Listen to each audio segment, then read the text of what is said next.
Kita beralih ke informasi lainnya, pemirsa. Selama 1 bulan terakhir, jumlah warga negara asing yang meninggalkan Indonesia tercatat mencapai lebih dari 20.000 orang dari berbagai negara. WNA terbanyak yang meninggalkan Indonesia adalah WNA Jepang yang mencapai 3.436 orang. Disusul WNA Cina sebanyak 2.551 orang, lalu Korea Selatan 1.715 orang, serta WNA Amerika sebanyak 1.528 orang.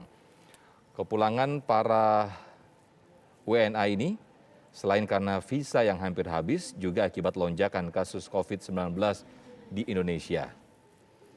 Mereka juga akan mengikuti vaksinasi di negaranya.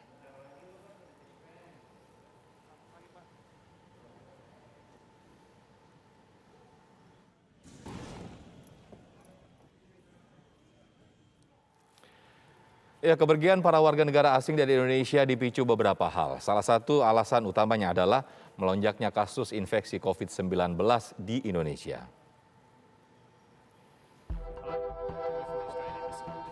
Australia adalah negara terbaru yang menarik warganya pulang dari Indonesia. Kedutaan Besar Australia di Jakarta dan Konsulat Jenderal Australia di Bali secara aktif mencari opsi bagi warga negeri Kangguru untuk pulang, mengingat kondisi COVID-19 di Indonesia. Media massa Australia, Sydney Morning Herald, mengutip sumber dari Kementerian Luar Negeri Australia, menyatakan sekitar 800 warga negaranya telah mendaftarkan diri. Penerbangan pulang ekspatriat dari Indonesia pun telah diatur melalui maskapai nasional mereka, Qantas. Arab Saudi juga memulangkan 2 warganya yang terinfeksi COVID-19 varian Delta dalam keadaan kritis. Mereka dibawa dalam pesawat evakuasi medis untuk pulang ke Arab Saudi. Kerajaan juga mengimbau warga Saudi di Indonesia untuk berhati-hati dan mengatur kepulangan mereka secepatnya ke Saudi. Sebelumnya, sekitar 2.000 warga negara Jepang meninggalkan Indonesia.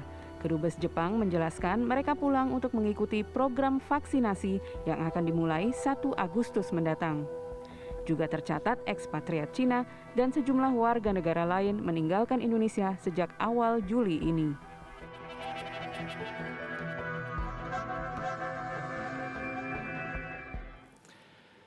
Ya, informasi terkini dari Bandara Internasional Soekarno-Hatta akan disampaikan rekan Maria Elgiptia Asgaf di sana.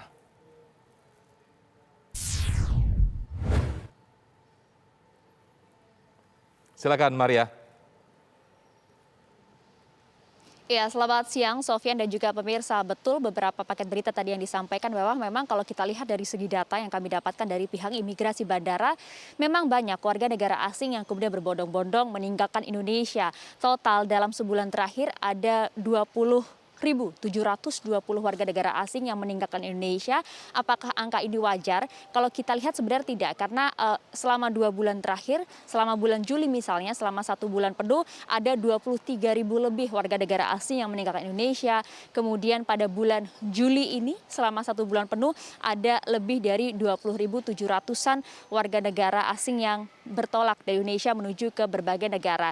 Tadi sudah disebutkan bahwa betul warga negara yang paling banyak meninggalkan Indonesia adalah dari Jepang, di mana ada 3.400-an warga negaranya yang bertolak menuju ke Jepang, kemudian diikuti dengan Cina dan juga Korea dengan 1.715 warga Korea yang kembali pulang ke Korea meninggalkan Indonesia. Dan juga diikuti oleh beberapa negara lainnya seperti misalnya Amerika, Perancis, Rusia, kemudian Inggris, Jerman, India, dan juga Nederland atau Belanda. Kalau kita lihat sebenarnya juga negara terakhir yang akan menarik atau mengevakuasi warganya untuk bertolak dari Indonesia menuju ke negara asalnya adalah Australia. Tadi sudah disampaikan bahwa pemerintah Australia juga sudah melakukan berbagai upaya untuk menarik warga negaranya dengan bekerjasama dengan penerbangan nasional Australia sendiri, yaitu Qantas, di mana kalau kita lihat sebenarnya pertimbangannya adalah penerbangan komersil milik Indonesia seperti misalnya Garuda.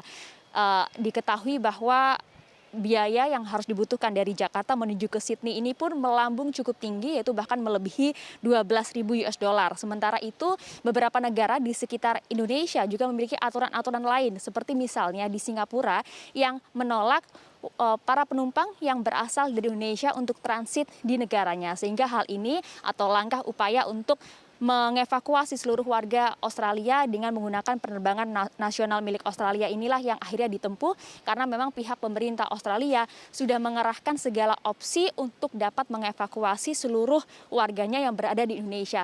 Tercatat hingga saat ini sudah ada 800 warga negara Australia yang sudah mendaftarkan diri secara sukarela untuk dievakuasi pulang ke negara asal. Tapi angka ini tentu akan dinamis bertambah dengan seiring waktu, karena kalau kita lihat ada lebih dari 10 ribuan warga negara Australia yang berada di Indonesia. Hal ini dianggap oleh pemerintah Australia untuk dapat mengamankan warga negaranya baik yang berada ataupun tinggal di Indonesia, karena mereka dinilai cukup rentan berada di Indonesia. Meskipun kalau kita lihat sebenarnya di Australia sendiri juga kondisinya saat ini sudah agak cukup rentan, karena sudah diberlakukan kembali lockdown dengan angka COVID-19 yang juga cukup meningkat di sana. Tapi mereka memilih untuk mengamankan warga negaranya dari Indonesia dan dibawa pulang kampung menuju ke negara asalnya Australia.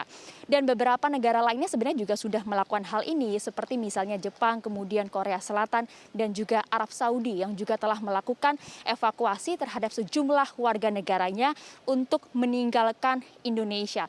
Karena kalau kita lihat sebenarnya dari pergerakan pesawat atau jumlah penumpang warga negara asing di Bandara Soekarno-Hatta, memang perbandingan antara para penumpang yang datang ke Indonesia maupun para penumpang warga negara asing yang keluar dari Indonesia ini bertolak belakang sekali. Selama bulan Juli saja misalnya, tadi kami sebutkan ada lebih dari 20.700 warga negara asing yang meninggalkan Indonesia, sementara warga negara asing yang masuk ke Indonesia hanya di kisaran 9.900-an saja. Sofyan. Baik, Maria Eljipti Assegaf langsung melaporkan dari Bandara Soekarno-Hatta, Tangerang, Banten.